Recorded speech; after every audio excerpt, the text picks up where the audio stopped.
সুপ্রিয় শিক্ষার্থীবৃন্দ, ব্রাহ্মণদি KKM সরকারি উচ্চ বিদ্যালয়ের অনলাইন ক্লাসে তোমাদেরকে স্বাগতম। আশা করি সবাই ভালো আছো। আমিও আলহামদুলিল্লাহ ভালো আছি। আজকে আমি তোমাদেরকে নবম দশম শ্রেণীর নবম অধ্যায়ের ত্রিকোণমিতি অনুশীলনী 9.1 নিয়ে আলোচনা করব। তোমরা যারা এই বছর ক্লাস 9-এ পড়তেছ, তোমাদের জন্য এই অধ্যায়টা সম্পূর্ণ নতুন। তো আমি যে ক্লাসটা করব, তোমরা যদি সম্পূর্ণ ক্লাসটা মনোযোগ সহকারে দেখো, তাহলে আশা করি একবারে পরিষ্কারভাবে অধ্যায়টা তোমরা বুঝে যাবে।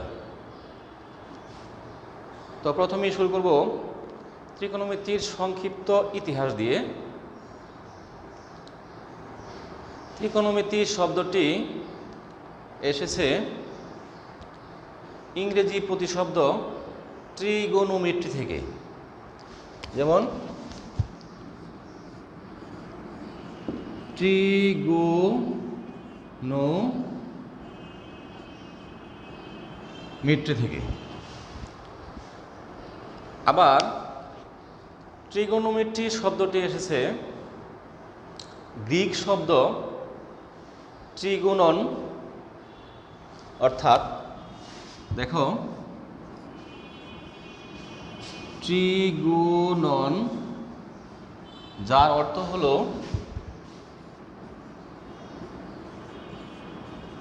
ত্রিভুজ, এবং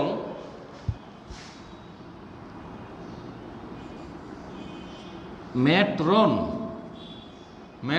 বা মেট্রিয়া, যার অর্থ হলো পরিমাপ।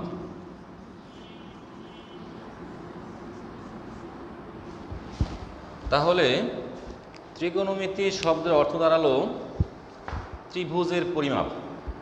অর্থাৎ ত্রিকোণমিতির সাহায্যে আমরা ত্রিভুজের কোণ এবং বাহু এবং এদের মধ্যে সম্পর্ক স্থাপন করে অনেক সমস্যার সমাধান করতে পারি। আবার এই ত্রিকোণমিতি শব্দটি প্রথম উদ্ভব হয়েছে মিশর থেকে।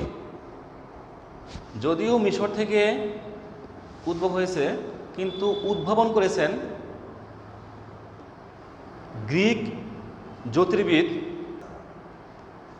হিপারকাস।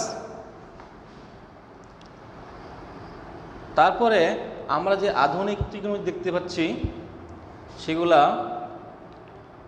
মুসলিম গণিতবিদরা এটাকে অনেক মডিফাই করেছেন আধুনিক ত্রিকোণমিতিকে। যাই হোক, আমরা ইতিহাসে আর যাচ্ছি না। এবার আমরা 9.1-এর যে ত্রিকোণমিতির সমস্যাগুলি আছে সেগুলোর দিকে যাব। তো আমাদের এই 9.1 করতে হলে প্রথমেই তোমাকে জানতে হবে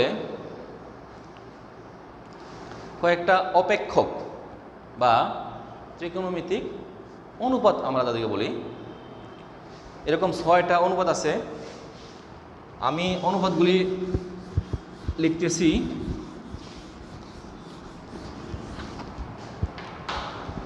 যেমন সাইন, কস, টেন,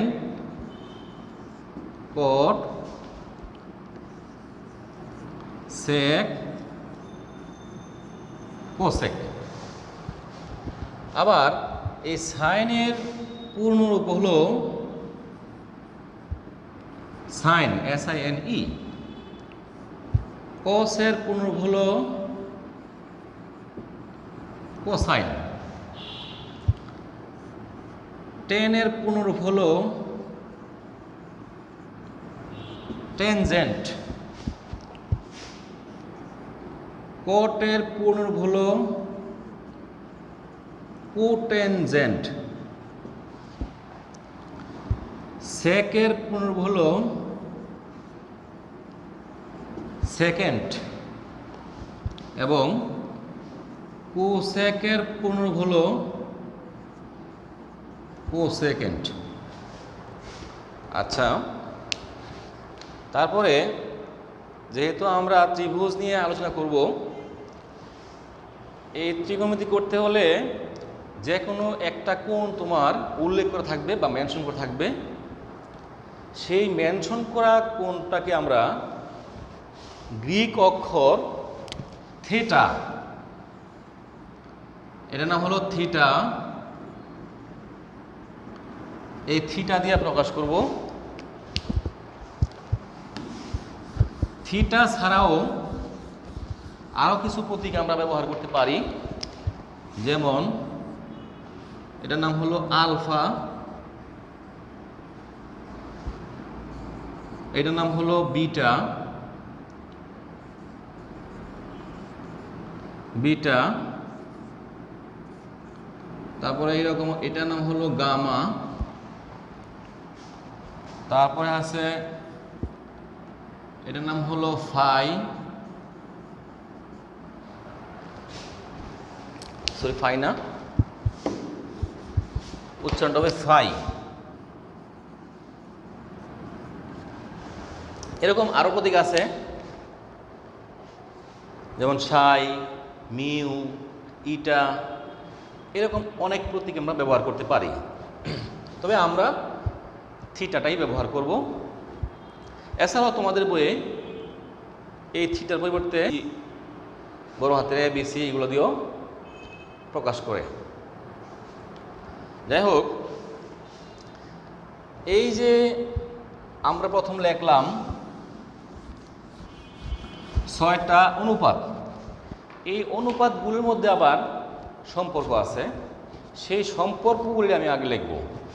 যেমন দেখো, সম্পর্ক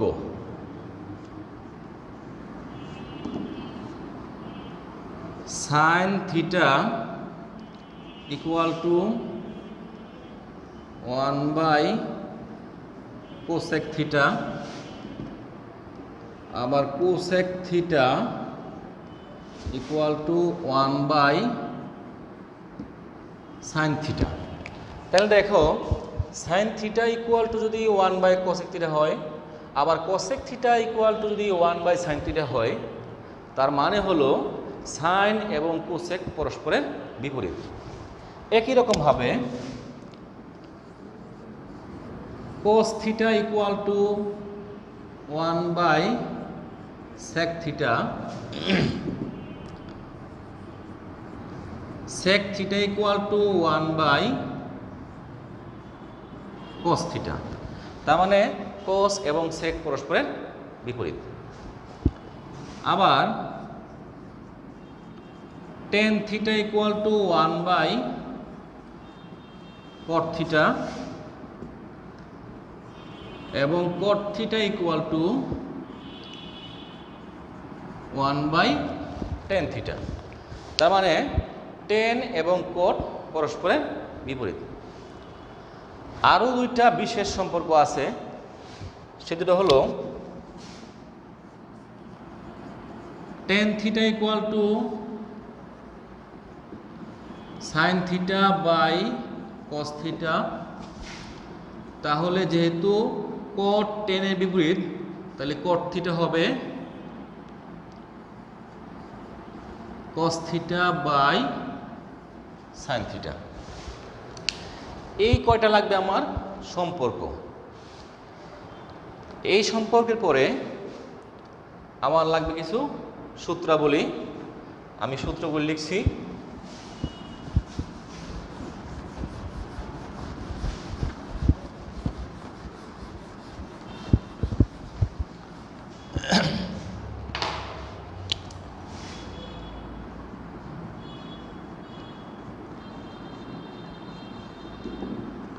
সূত্রাবলী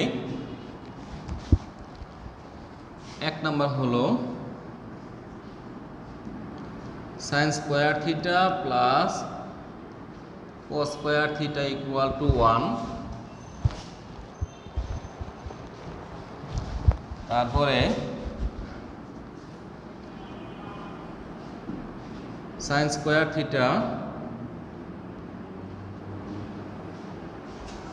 equal to 1 minus cos square theta,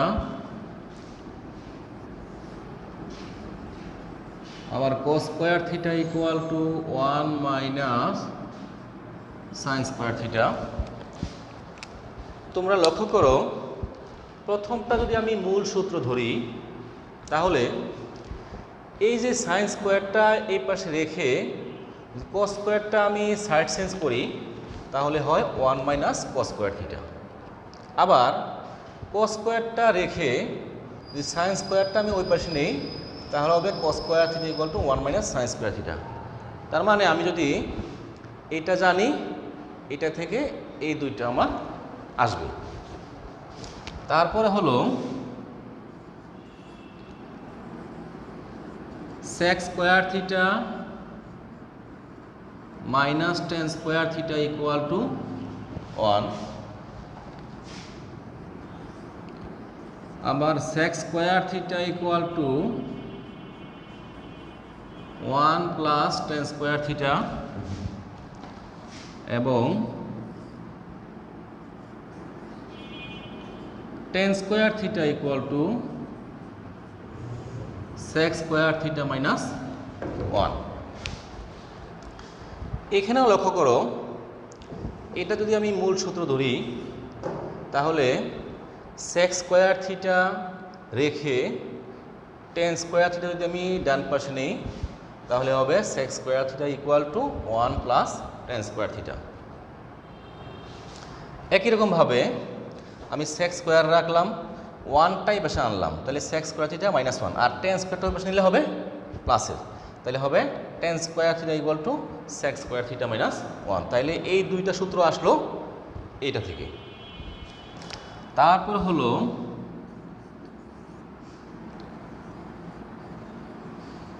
cosec square theta minus cot square theta equal to 1। তাহলে আমরা এখান থেকে পাই cosec square theta equal to 1 plus cot square theta, এবং cot square theta equal to cosec square theta minus 1। এই দুইটা একই রকমভাবে এটার মতো এই 7 নাম্বার থেকে এই দুইটা আসছে। যাই হোক, এই সূত্রগুলি খুবই ইম্পর্টেন্ট, তোমাদের শিখতে হবে। আর কিছু সম্পর্ক আছে, যেমন সাইন থিটা ইকুয়াল টু লম্ব বাই অতিভুজ, cos থিটা ইকুয়াল টু ভূমি বাই অতিভুজ, এবং টেন থিটা ইকুয়াল টু লম্ব বাই ভূমি। আচ্ছা, এখন আমি 3টা লিখলাম, এখানে আমার কিন্তু অনুপাত আছে 6টা, আমি লিখলাম 3টা। দেখো, সাইন থিটা ইকুয়াল টু লিখলাম লম্ব বাই অতিভুজ। আমরা জানি সাইন থিটার বিপরীত হলো কোসেক থিটা, তাহলে আমি যদি সাইন থিটা সমান লম্ব বাই অতিভুজ জানি তাহলে কোসেক থিটা ইকুয়াল টু হবে তার বিপরীত, অর্থাৎ অতিভুজ বাই লম্ব। আবার কস থিটা ইকুয়াল টু ভূমি বাই অতিভুজ। আমরা জানি কসের বিপরীত হলো সেক, তাহলে সেক থিটা ইকুয়াল টু হবে অতিভুজ বাই ভূমি। আবার টেন থিটা ইকুয়াল টু লিখলাম লম্ব বাই ভূমি। তো আমরা জানি টেনের বিপরীত হলো কট, তাহলে কট থিটা ইকুয়াল টু হবে ভূমি বাই লম্ব। সুতরাং এই তিনটা যদি আমি জানি তাহলে বাকি তিনটা আমি পারবো। আচ্ছা, এখন আরেকটা জিনিস হলো, এই যে লম্বর আরেকটা নাম আছে, সেটা হলো বিপরীত বাহু। কেমন আমি একটু দেখাচ্ছি চিত্র এঁকে।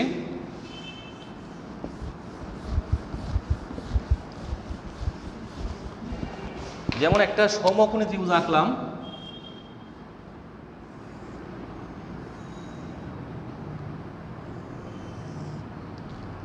মনে করো এ বি সি একটা সমকোণী ত্রিভুজ।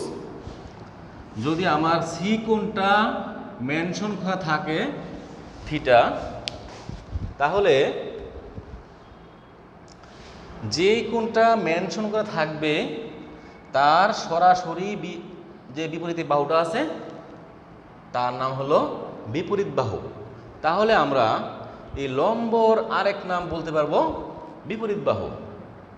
আবার যে কোণটা মেনশন করা থাকবে তার সন্নিহিত যে বাহুটা থাকবে তার নাম হলো ভূমি বা সন্নিহিত বাহু।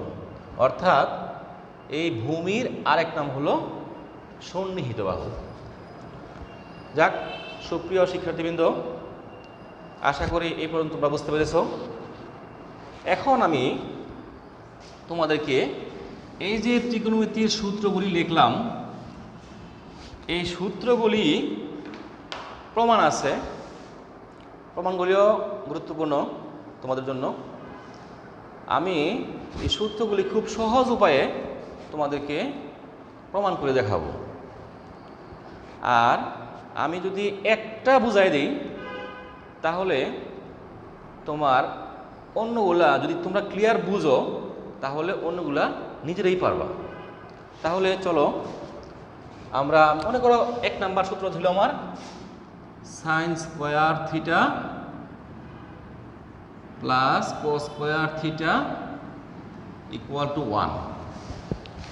এই সূত্রের প্রমাণ করব।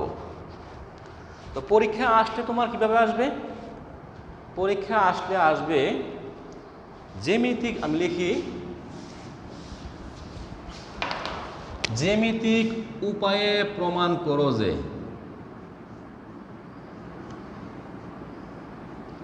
জ্যামিতিক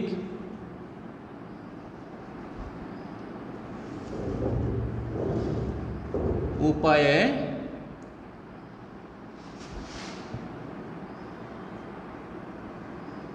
প্রমাণ করো যে sign square theta plus cos square theta equal to 1। অথবা আসতে পারে ত্রিকোণমিতিক উপায়ে। ত্রিকোণমিতিক উপায়ে প্রমাণ করো যে একই জিনিস,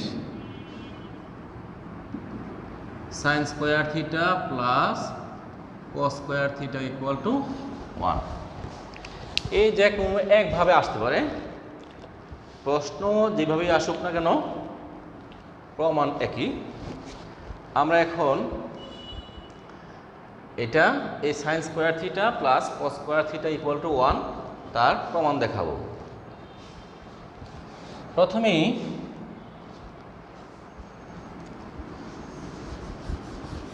আমরা একটি সমকোণী ত্রিভুজ আঁকবো।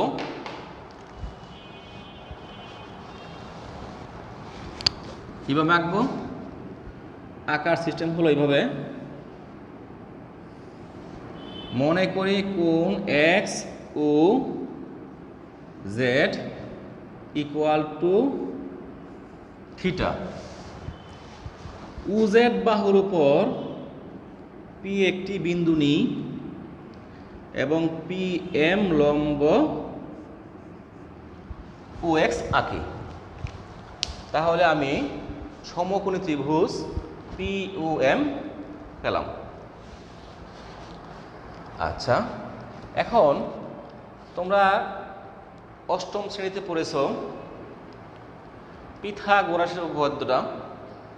পিথাগোরাসের উপপাদ্য কিন্তু একমাত্র সমকোণী ত্রিভুজের ক্ষেত্রেই প্রযোজ্য। উপপাদ্যটা কি? সমকোণী ত্রিভুজের অতিভুজের উপর অঙ্কিত বর্গক্ষেত্র উহার অপর দুই বাহুর উপর অঙ্কিত বর্গক্ষেত্রদ্বয়ের সমষ্টির সমান। তা আমরা প্রথম একটা প্রমাণ আমি দেখাবো, বাকিগুলি তোমরা করবা, যার জন্য আমি একবারে বিস্তারিত লেখা সহ লিখছি। প্রথম লেখবা যে প্রমাণ শুরু এখান থেকে আমার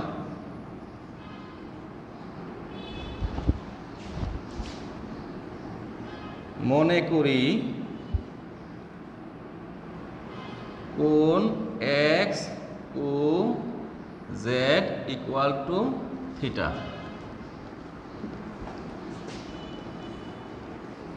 ওজেড বাহুতে পি একটি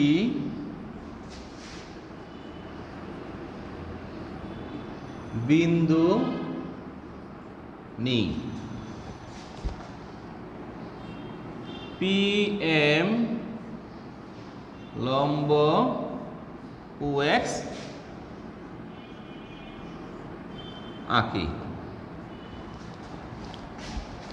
এখন লিখবা সমকোণী ত্রিভুজ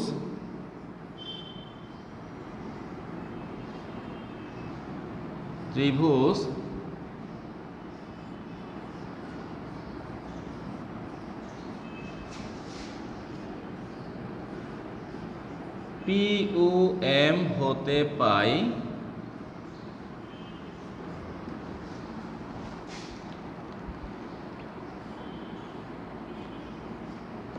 P M square plus O M square equal to উপি square. এটা সাইড নোট লিখবা। পিথাগোরাসের উপপাদ্য অনুসারে।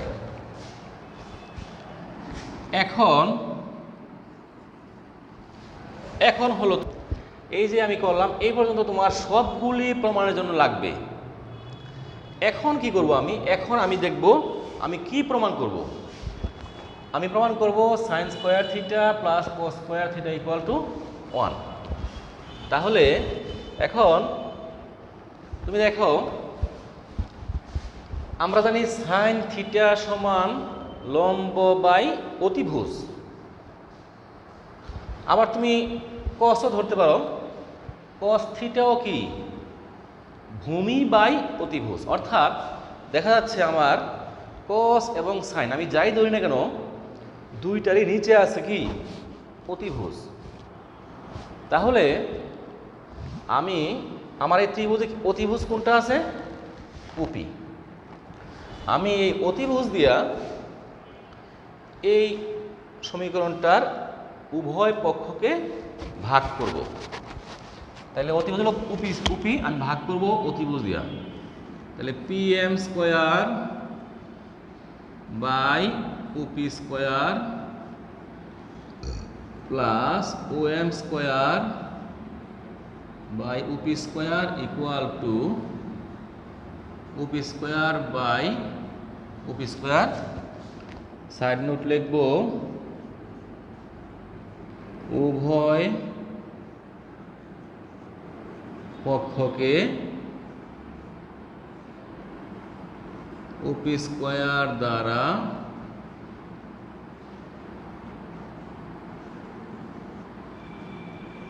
ভাগ করে।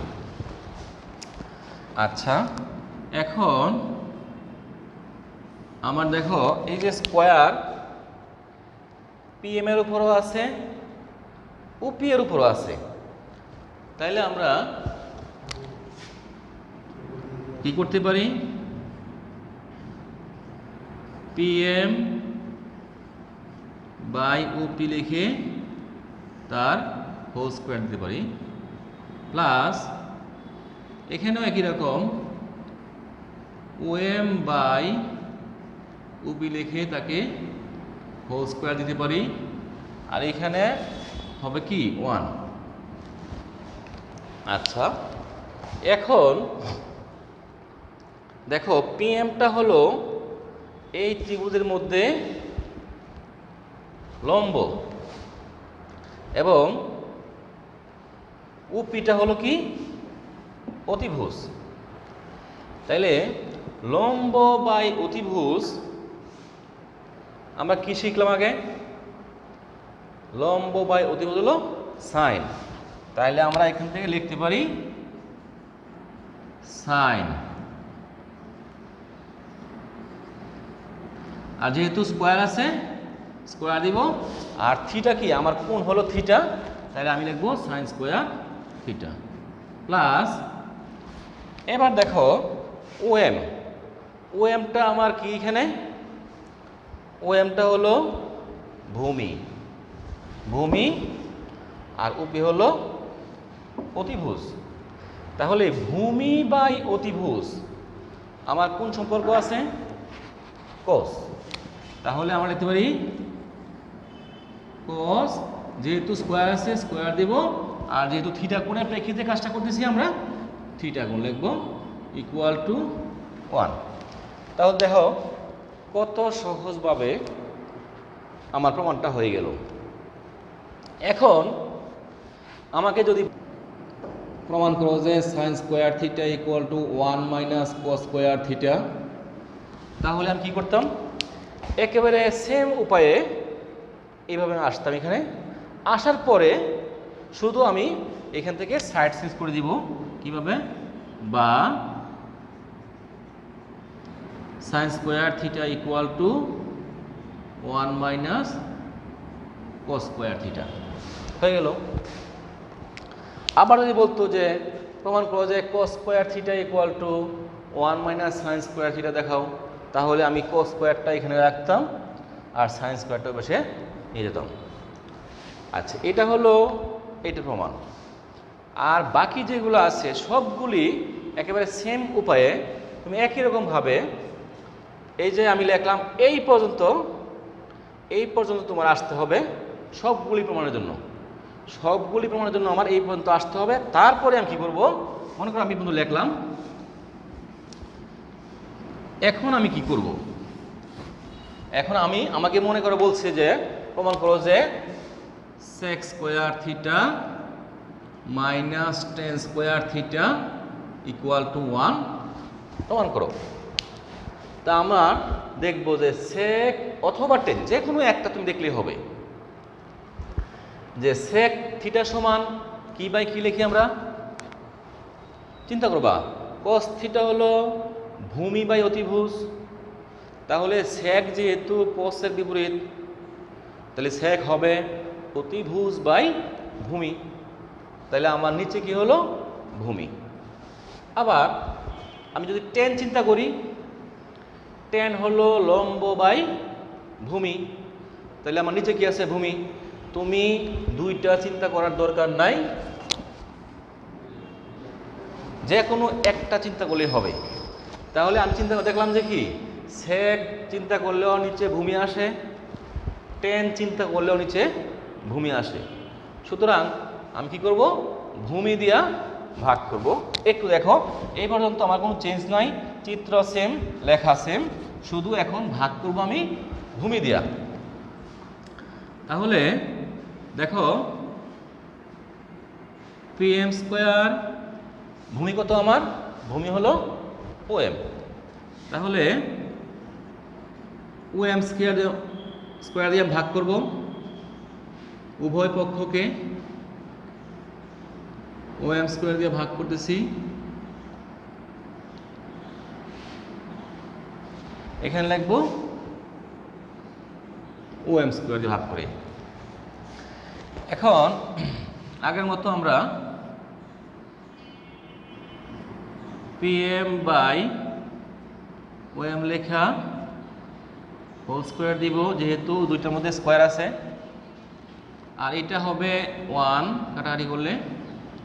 এখানে লিখবো ওপি বাই ওএম তার স্কোয়ার, বা এখন চিন্তা করো পিএমটা আমার এই চিত্রের মধ্যে কি লম্ব, আর ওএমটা কি ভূমি।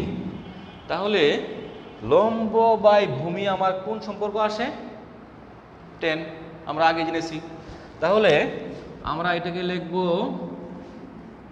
tan square theta plus 1 equal to OP, ওপিটা হলো আমার অতিভুজ আর ওএমটা হলো ভূমি। তাহলে অতিভুজ বাই ভূমি হলো কি সেক, তাহলে আমি লিখব সেক স্কোয়ার থিটা।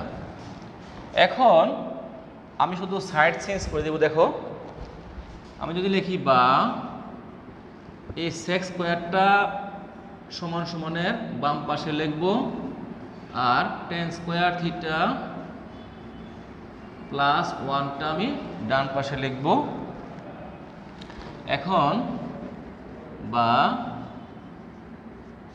সেক স্কোয়ার থিটা এই tan স্কোয়ারটাই বেশ নিয়ে আসো, minus tan square theta equal to 1 হয়ে গেল আমার প্রমাণ। আচ্ছা, যা হোক সুপ্রিয় শিক্ষার্থী বন্ধুরা, এই হলো এই অধ্যায়ের সূত্র দিলাম, কিছু সম্পর্ক দিলাম এবং সূত্রের প্রমাণ করলাম। তোমরা যদি এই সূত্রগুলি পারো তাহলে দেখবা ত্রিকোণমিতি অত্যন্ত মজার অঙ্ক। আর দেখবা এই চ্যাপ্টারে যদি সূত্র না পারো তাহলে কিন্তু অঙ্কগুলি অত্যন্ত কঠিন লাগবে তোমাদের কাছে। যেমন আমি যদি একজন অশিক্ষিত লোককে বলি যে তুমি ইংরেজি রিডিং পড়ো, সে কি পড়তে পারবে? পারবে না। তো আমাদের এই অধ্যায়টা একই রকম, যদি তুমি সূত্র পারো দেখবা খুব সহজ এবং মজার অঙ্ক, আর সূত্র না পারলে তুমি ওই অশিক্ষিত লোকের মতো মনে হবে যে কিছুই বুঝি না, অন্ধের মতো। সুতরাং তোমরা, আমি আজকে এই পর্যন্ত ক্লাস শেষ করলাম।